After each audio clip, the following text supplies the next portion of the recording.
All right, so awesome. So I have another question for you, and you kind of talked about it for a minute. How does disability compensation factor into the approval process for debt to income ratio? Is it dollar for dollar? How does that? Can you give a quick example of the math? Look, we're all used to VA funny math, so I'd love to see how that translates into the mortgage world. Yeah, so this is the great part. So tax-free income is grossed up by 25%.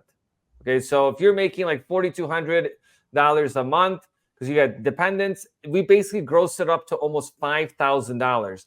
Now, the VA primarily looks at what's called residual income, not debt to income ratio. Debt to income ratio is a factor for active duty folks, or if you have blemished credit, then they're going to cap it at some point.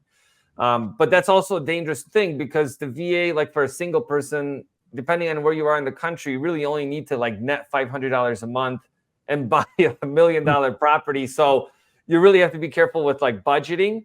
But I would say, I have like an Excel sheet. Basically, if you have really good with credit, you have really minimal liabilities.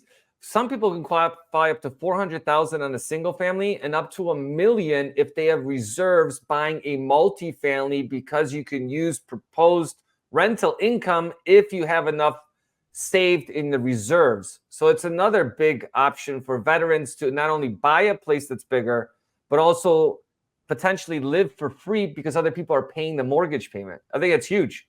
So let me get this straight, David. What you're saying here is, I'm going to hypothetical kind of situation here.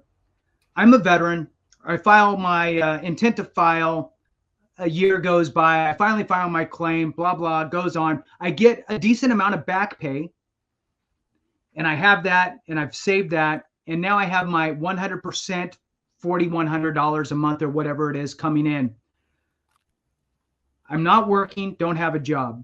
But I see a 3-unit or 4-unit property, and I can, let's say that it's a like one of those old Victorian homes, right, that are split up. They got like 4 doors, right, and stairs, 2 upstairs, 2 downstairs, whatever. It's a huge building, but it's 4 units, right? And there's a chance that I would be able to qualify for that if I had the right amount of down payment based on just my 100% disability compensation and the proposed rents for what I would be able to rent those 3 other units out for. Right. So you have Am I missing anything? Because that sounds awesome. It is. And a lot of people, so not only that, you can also match that with the property tax exemption.